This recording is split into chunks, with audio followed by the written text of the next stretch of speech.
बोलिए सतगुरुदेव की जय। साहब बंधुओं, कल आपसे मैंने नाम के बारे में बात की थी और मन पर बात की थी। साहब एक बात कह रहे हैं, जरा मरण का बीज नशाई, यानी जन्म मरण का बीज खत्म हो जाता है। आप देखते हैं दाने के अंदर कोई भी दाना है, चाहे मटर का, चाहे चने का, चाहे गेहूं का, चाहे जौ का, उनमें अंकुरण की शक्ति है, वो अंकुरित होता है। अगर एक बार उसको भूंज दिया कभी भी अंकुरित नहीं हो सकता। अब यहां साहब क्या कह रहे हैं, जन्म मरण का बीज नशाई, गर्भ निवारक नाम है भाई। आप थोड़ा सा मेरी इस बात पर चिंतन कीजिएगा। पहले लोग सर्वगुण निर्गुण उपासना में थे। मैं किसी भी उपासना का खंडन नहीं करता हूं, एक स्वाभाविक चीज है। बच्चे को हम बचपन में बाल मंदिर, हमारे टाइम बाल मंदिर होता था, आंगनबाड़ी भी कह रहे हैं कहीं, अभी प्लेवे हो गया। दरअसल वो कोई तालीम नहीं है, वहां एक सभ्यता सिखाई जाती है। क्लास में कैसे आना है, कैसे बैठना है, कैसे सब चीज़ें हैं। फिर कुछ कलर सिखा देंगे, गिनती कुछ सिखा देंगे, सब चीज़ें वर्बल होती, उसे लिखना नहीं आता कुछ भी। उनकी परीक्षा भी मौखिक लेते हैं, वो मौखिक परीक्षा के। ये कितना सजग है। इस तरह से ये उपासनाएं हैं। हम निष्पक्ष होकर चिंतन करें। साहब से पहले दो ही उपासना पद्धतियां थी, सरगुण और निर्गुण। जो निर्गुण उपासक थे सरगुण का खंडन करते थे, अभी भी करते हैं। हमारे देश में जितनी धार्मिक विविधता है कहीं नहीं है। जितने मत मतांतर, जितनी धाराएं, जितने संसाधन और जितने पंथ, जितनी मान्यताएं, धार्मिक मान्यताएं हमारे देश में कहीं, वर्ल्ड में कहीं भी नहीं है। इसका कारण है सरगुण उपासना में साकार उपासना होती है, निर्गुणवादी इसको खंडित करते हैं। इसलिए आपने यदा कदा देखा होगा, सरगुण निर्गुण के अगुआ लोगों में द्वंद्वता हमेशा से चली आती रही। ये द्वंद्वता शुरू से ही चली आई। देखा, विरोध हुआ ना, सरगुण निर्गुण उपासना में विरोध हुआ, ये होता है। लेकिन सरगुण निर्गुण एक ही हुई। अब यहां साहब अपनी वाणी बोल रहे हैं, मैं क्या कहने जा रहा हूं। साहब ने आकर वो सूत्र दिया दुनिया को, सरगुण निर्गुण से परे। उनकी वाणी में ये आ रहा है, साकार कहो तो माया माही, है जैसा तैसा रहे कहे कबीर विचार। इसकी पुष्टि दादू दयाल जी अपनी वाणी में कर रहे हैं। कोई सरगुण में रीझ रहा, कोई निर्गुण ठहरा है। कोई सरगुण में रीझ रहा, कोई निर्गुण ठहरा है। अटपट चाल कबीर की, मुझसे कही न जाए। यहां एक पुष्टि हो रही है। साहब ने तो एक शब्द कह दिया, निर्गुण नाम निरंजन राई, सरगुण निर्गुण एक ही जानो।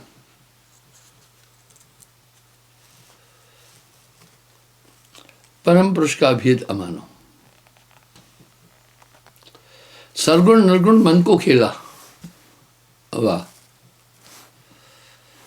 यानी वो कह रहे सरगुण निर्गुण एक है। अब थोड़ा सा आप इस पर चिंतन कीजिएगा। हमारे देश में सरगुण धाराएं भी बहुत है, निर्गुण भी है, दो ही उपासना चली। पर बाद में साहब ने आकर इन दोनों से परे की बात बोल दी। साकार कहो तो माया माही, निराकार कहे आहे नाही, है जैसा तैसा रहे कहे कबीर विचार।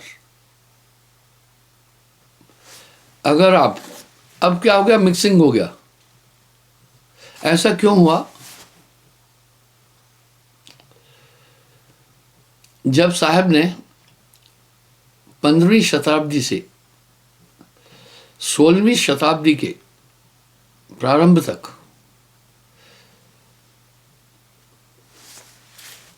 सत्य भक्ति का डंका पीटा, उसका प्रभाव पूरे समाज पर पड़ा। एक बहुत बड़ा जन सैलाब साहिब की तरफ उमड़ा। आप इससे विचार करें, उन्होंने 52 लाख लोगों को दीक्षा दी। आज नाना पंथ दावे कर रहे हैं कि हमने 5 करोड़ लोगों को नाम दिया, फलाना दिया, वो सब गलत दावे हैं। पर साहब अपनी वाणी में कह रहे हैं 52 लाख को दीनों बीड़ा, 52 लाख लोगों को। संभवतः अगर हम गणित का प्रयोग करें तो उस समय दुनिया की जनसंख्या भारत की 5 करोड़ से ऊपर नहीं थी। प्रमाण सामने है। जब राष्ट्र स्वतंत्र हुआ तो 10 साल तक आजादी का पर्व माना गया था। मुझे याद है, हम लोग सुबह प्रभात फेरी, ये 1957 तक चली। आजादी का जश्न 1957 तक मनाया गया था। तो हम लोग स्कूल में एक गीत गाते थे, भारत प्यारा देश हमारा, तन मन उस पर वारेंगे। उसमें एक कड़ी आती है, 32 करोड़ हैं जिसके वासी, फिर क्यों छाई आज उदासी। इसका मतलब है 1947-48 में हम सिर्फ 32 करोड़ थे, आज 140 करोड़ है। तो संभवतः कबीर साहब के युग में 400 साल पीछे जाएं तो देश की जनसंख्या 5 करोड़ से ऊपर नहीं रही होगी।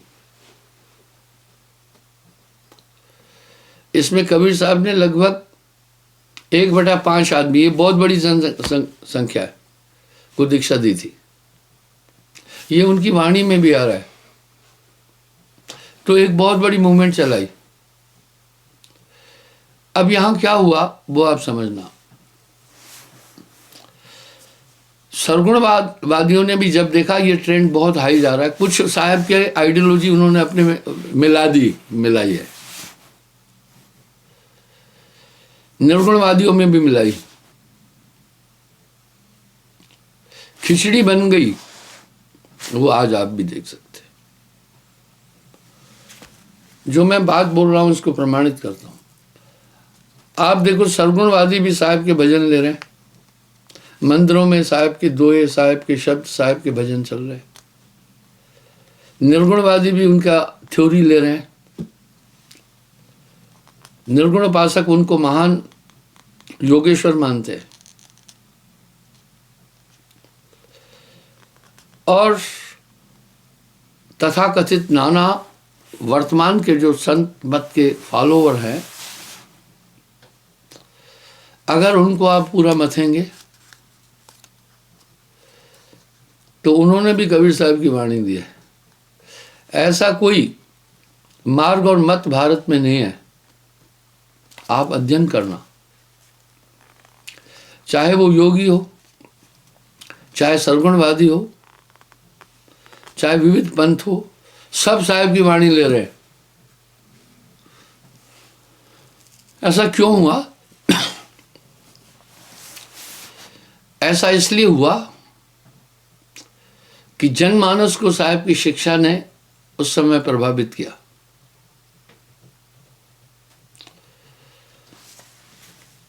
आखिर क्या विशेष चीज थी उनके अंदर? हमारे वेद भी थे, पुराण थे, श्रीमद् गीता थी, आचार संहिताएं थी, जिस पर हमारा राष्ट्र पुरातन समय से चल रहा था। ऐसे में इतनी बड़ी जनसंख्या एक तरफ डाइवर्ट हो गई। यह मैं उपन्यास की कहानी नहीं बोल रहा हूं, जो हुआ जरूर कोई बात कुछ बात रही होगी। यहां तक कि उनके निंदक भी चुपके से उनके शब्द और दोहों को लेते थे। जो उनसे परहेज करने वाले थे, आज भी देखो वो भी कबीर साहब की वाणी ले चल रहे हैं। मैंने बीएचयू के हिंदी विभाग के विभागाध्यक्ष हजारी प्रसाद जी का उल्लेख हजारी प्रसाद द्विवेदी जी का उल्लेख कई बार किया है। उन्होंने अपनी वाणी में साहब के लिए एक शब्द कहा जो बहुत बड़ी बात है।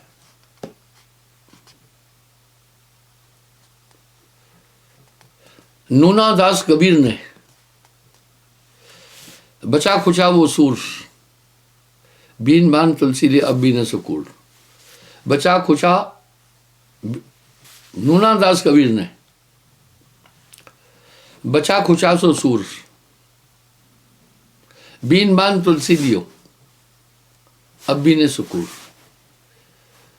इसका भाव है अधिकतर वो करीब 99% अंश वो ले लेता है, जो जिसने फसल काटी वो ले जाता है। अध्यात्म की फसल में हजारी प्रसाद द्विवेदी कह रहे हैं, नूना दास कबीर ने बचा खुचा सो सूर, फसल काटने के बाद भी इक्का दुक्का कुछ पौधा रह जाता है। सूरदास जी ने उसको काटा। सूरदास जी चक्षुहीन होने के बावजूद भी 42 ग्रंथ लिखे हैं, बहुत बड़ी बात है। अब आगे क्या बोल रहे? बीन बान तुलसी लियो अब बीने सुकूड़। कह रहे हैं फसल काटने के बाद इक्का दुक्का पौधा होता है। फसल तो काटी अध्यात्म की कबीर साहब ने पूरी, जो इक्का दुक्का पौधा खड़ा था उसको सूरदास जी ने काटा। अब बीन मान तुलसी लियो, कुछ नीचे गिर जाते हैं बालियां, किसान उस तरफ कम ध्यान देता है। वो गोस्वामी जी ने बोल दिया रामायण में। अब भी ने सो कूड़, कूड़ कहते झूठ को। अगर अब कोई भी अध्यात्म की बात कहेगा तो इन तीनों की बात उठाना लेगा, इसके अलावा उनके पास कुछ कहने को बाकी नहीं है।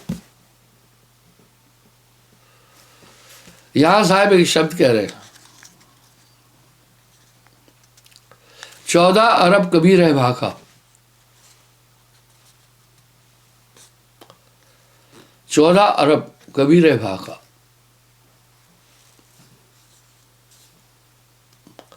ना कुछ कहा ना बाकी रखा। कैसी दोहरी बात है। बोल रहे कुछ कह ही नहीं पाया मैं, और आगे क्या कह रहे, बाकी भी नहीं रखा कुछ। आदमी भोचका हो जाएगा। ना कुछ कहा ना बाकी रखा, और 7 शब्द बाहर धर रखा, वो नाम बोलने में नहीं आया। हम थोड़ा देखते हैं क्या कबीर साहब का अनुकरण सभी मत मतांतर कर रहे हैं क्या? छुटक भाव में कर रहे हैं। ताकि हमारे शिष्य समझें कि उस आइडियोलॉजी को हम भी जानते हैं।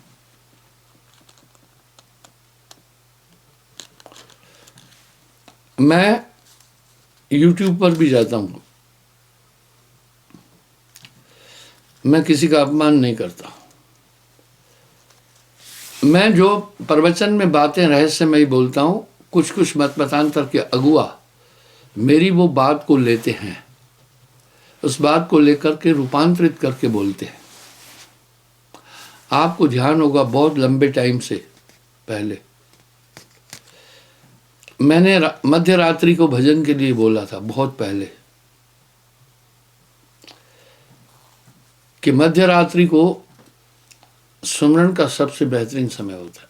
अब आप YouTube पर देखना, काफी लोग यही बात बोल रहे हैं, काफी लोग ये बात बोल रहे हैं। मैं किसी का नाम नहीं लेना चाहता हूं। मुझे काफी लोग कह रहे हैं कि आपके प्रवचन की बहुत लोग नकल करते हैं। मैं बोला मुझे उनसे शिकायत नहीं है, खुशी है। नकल तो हमेशा आदमी अक्लमंद की करता है, और नकल जिंदगी में सब करते हैं। जो आप कपड़े पहने हैं ये भी नकल है, किसी को देखा वैसे ही पहने। जो आप जूता पहन रहे हैं ये भी एक नकल है। जो आप बातचीत कर रहे हैं ये भी एक नकल है। नकल सब करते हैं। नकल असल की होती है, नकल नकल की नहीं होती है। बच्चे लोग अक्सर नकल करते हैं परीक्षा के समय। वो पहले से ही सेटिंग कर लेते हैं कि भाई कुछ सवाल मुझे नहीं आएंगे, मैं उनका जवाब दे दूंगा, कुछ आप देना। ये हुई सेटिंग। तो नकल अक्लमंद की होती है। आपने भी परीक्षा देते समय नकल की होगी कभी, ये एक पूरा सच है। तो आपकी नज़र बगल में उस विद्यार्थी की तरफ गई होगी जो ब्रिलियंट है। नालायक की तरफ आपने उसके कॉपी की तरफ, लेखन की तरफ ध्यान नहीं दिया होगा। तो हमेशा नकल असल की होती है। कोई नकल करे तो इसमें बुरा क्या मानना है? आपकी चीज़ को वो एक्सेप्ट स्वीकार कर रहा है, चलो परोक्ष रूप से नहीं कर रहा है, अप्रोक्ष रूप से तो कर रहा है। तो बंधुओं, कबीर साहब को अगर आप देखेंगे सभी मतों में छाया घुसे हुए है, सभी पद्धतियों में घुसे हुए हैं। योगी लोग उन्हें महान योगेश्वर मानते हैं। चदरिया झीनी रे झीनी आदि उनके जो ये पद हैं आंतरिक साधना का उल्लेख करते हैं। पवन को पलटकर शून्य में घर किया, धर में अधर भरपूर देखा। इंडा पिंगला शुक्ना सम करे, धर और अधर भी ध्यान लाए। उनके कई शब्द हैं जो योगी लोग फॉलो करते हैं। सरगुणवाद वाले भी उनके भजन फॉलो करते हैं। तो एक चीज मैं आपको उस तथ्य की तरफ ले जाना चाहता हूं, आखिर वो क्या बोले। दो टूक बोलना है, इसका मतलब है वो छाए हुए हैं। पहली बात तो उन्होंने एक पद्धति दी। क्या दिया वो आप सुनिए। उनसे पहले पुरातन समय से हमारे देश में उपासना की दो पद्धतियां ही प्रचलित थी। ये साधारण बात नहीं है। BHU भारत ही है, नॉर्मल यूनिवर्सिटी नहीं है। उनके हिंदी विभाग के विभागाध्यक्ष हजारी प्रसाद द्विवेदी, उनके बारे में बहुत कुछ कह गए। उन्होंने ऐसा कहा, कबीर साहब बेबाक बोले, बड़ा सुस्पष्ट बोले, और जब वो बोलते थे उन्हें शब्द टटोलना नहीं पड़ते थे। वो चेतन थे। शब्द उनके चारों तरफ मंडराते थे कि हमें बोलो। आप देखते होंगे अच्छे अच्छे वक्ता जब टीचिंग करते हैं तो शब्दों को ढूंढते हैं बीच बीच में। एक बफा, उस बफे के अंदर या फलाना यानी कि आदि ऐसे पुट शामिल करते हैं, क्योंकि बीच में गैप आ जाता है। वो शब्दों को ढूंढते हैं। कबीर साहब ने शब्द ढूंढे नहीं, शब्द उनके आगे मंडरा रहे थे। इतनी जटिल जटिल चीजों को इतनी सरल भाषा में बोल गए, ये विशेषता है। एक वाक्य, substance to enrol is aim of the education. शिक्षा का लक्ष्य है भावनाओं का आदान प्रदान करना, यही शिक्षा है।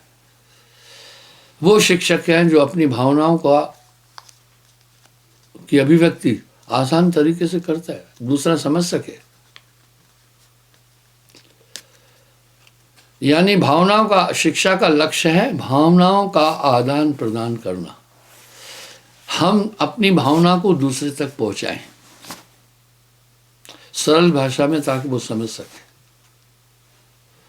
और दूसरे की भावनाओं को हम ठीक से समझें। यह है भावनाओं का आदान प्रदान। इसके लिए शब्दों की शैली उपयुक्त हो। अक्सर आप देखते हैं बड़े बड़े लोग बात का बतंगड़ बना देते हैं। मैं एक चीज अक्सर बोलता हूं, जो भी आदमी पढ़कर भाषण करता है उसकी वाणी प्रभावित नहीं होती है। वो आप लोग भी देखते हैं। मैं किसी पर व्यंग नहीं कर रहा हूं। निंदा निंदा सब कहे, निंदा न जाने कोई, जैसे को तैसा कहे सो भी निंदा न हो। उनको हम अच्छा वक्ता नहीं बोल सकते हैं, क्योंकि बोलने के टाइम सिर्फ जबान नहीं बोलती है, हमारी आंखें बोलती है, हमारी पूरी बॉडी बोलती है। कुछ ऐसी बात है जो वाणी नहीं, जबान नहीं बोल सकती है, उसकी अभिव्यक्ति आंखों से हो जाती है। कुछ ऐसी चीजें हैं जो आंखों में भी नहीं बोल पाते हैं, बॉडी लैंग्वेज से बोलते हैं। जैसे किसी ने बोला भाई फलाना आदमी कहाँ है, तो अभी देखा आपने बॉडी लैंग्वेज से बोल दिया, पता नहीं है। और जो बातें जबान और बॉडी आंखों से नहीं बोली जा सकती, वो कंसंट्रेशन से बोली जाती। तो जो पढ़ के बोल रहा है, हाँ पढ़ो आप, ठीक है, उसकी व्याख्या। जो पढ़ के बोल रहा है उसकी आंखें कुछ नहीं बोल पाएगी, क्योंकि उसकी आंखें पढ़ने में, उसका कंसंट्रेशन भी नहीं बोल पाएगा, उसका कंसंट्रेशन इधर है। उसकी बॉडी लैंग्वेज भी कोई प्रक्रिया नहीं करेगी। इसलिए अच्छा वक्ता वो है जो एक शब्द ले, एक पॉइंट ले, उस पर व्याख्या देता है। अक्सर देखते हो कुछ लोग पढ़कर किताब में उलझे रहते हैं, और कबीर साहब तो यहाँ क्या बोल रहे हैं, मस कागज में छुओ नहीं, कलम गही नहीं हाथ, चारों युग का महात्म, कबीर मौखिक जनाई बात। मस कागज में छुओ नहीं, कलम गही नहीं हाथ, चारों युग का महात्म, कबीर मौखिक जनाई बात। कह रहे हैं चारों युग का महात्म, हमने महात्म मौखिक बोला। वाह क्या बात है। तो इतनी प्रभावशाली वाणी थी, समाज पर बहुत बड़ा असर डाला था, कंसंट्रेट थे वो। आइए मैं ये कहना चाहता हूं, वो किस आइडियोलॉजी को समाज तक पहुंचाए। उन्होंने कभी किसी का खंडन नहीं किया, निंदा नहीं की। निंदा निंदा सब कहे, निंदा न जाने कोई, जैसे को तैसा कहे वो भी निंदा न होए। भाई निंदा निंदा सब कहे, निंदा न जाने कोई, जैसे को तैसा कहे वो भी निंदा न होए। जो जैसे को तैसा बोल रहा है वो भी निंदा नहीं है। उदाहरण के लिए हम सब रावण का पुतला जलाते हैं और रावण के दोषों को बोलते हैं। ये पाप नहीं है, जो उसने किया वो बोला। निंदा ये है जो उसने नहीं किया वो भी बोला, वो निंदा है। दोषारोपण करना निंदा है, पर जैसे को तैसा कहे वो भी निंदा ना हो। निष्पक्षता उनकी वाणी में कितनी थी। कबरा खड़ा बाजार में उनकी ये साखी पूरी स्थिति को स्पष्ट करती है। कबरा खड़ा बाजार में सबकी मांगे खैर, ना काहू से दोस्ती ना काहू से बैर।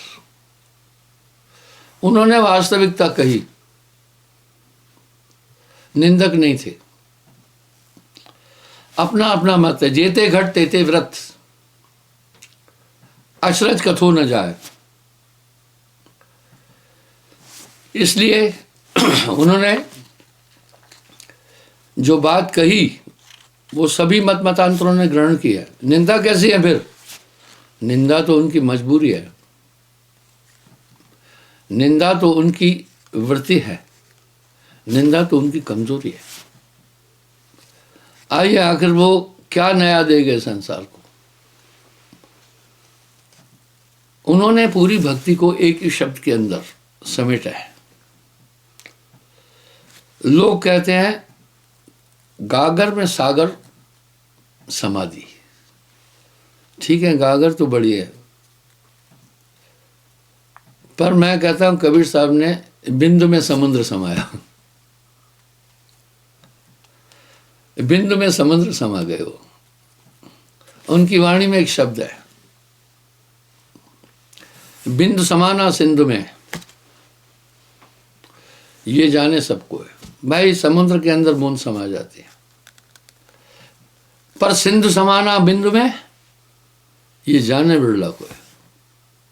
जब लोग उनकी ऐसी गहन और गहरी वाणी को नहीं समझ पाए तो अपनी बुद्धि थी, उन्होंने कहा जहां से आया कबीर अनपढ़ था, वैसा वैसा बोल गए। वाह भैया वाह।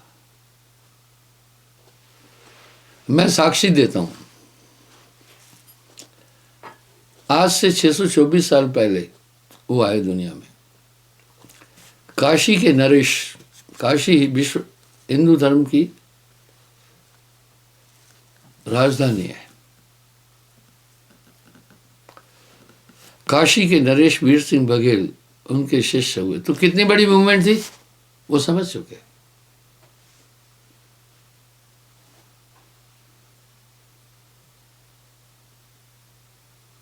काशी के सबसे परम विद्वान पंडित सर्वदानंद साहब से दीक्षा ली। उन्होंने अपनी वाणी में सभी युगों का वर्णन भी किया है। उनसे धर्मदास जी ने कुछ प्रश्न पूछे, उन्होंने वर्णन भी किया है। पर भाई बात वो है जो न माने तो क्या, उसने पहले ही ठान लिया नहीं मानना है। फिर समझे कि बस एक है, जैन समझाते हैं ठौर, कहे कबीर ये बीच ही भलक और की ओर। मैंने ये उदाहरण पहले दिया, प्रसंग आया, आज फिर बोल रहा हूं। काशी में एक आदमी ने ऐलान किया जो मुझे गीता का 18वां अध्याय समझा देगा उसको मैं गाय दूंगा। गाय 15 किलो दूध देती थी। उसकी पत्नी ने कहा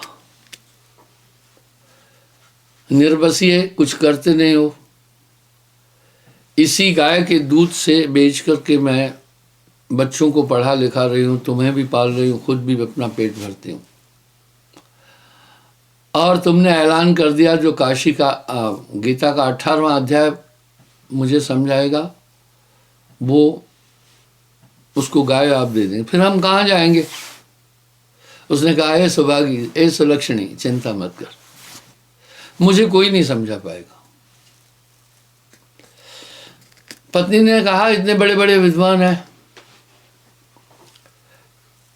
वो विद्याविद हैं,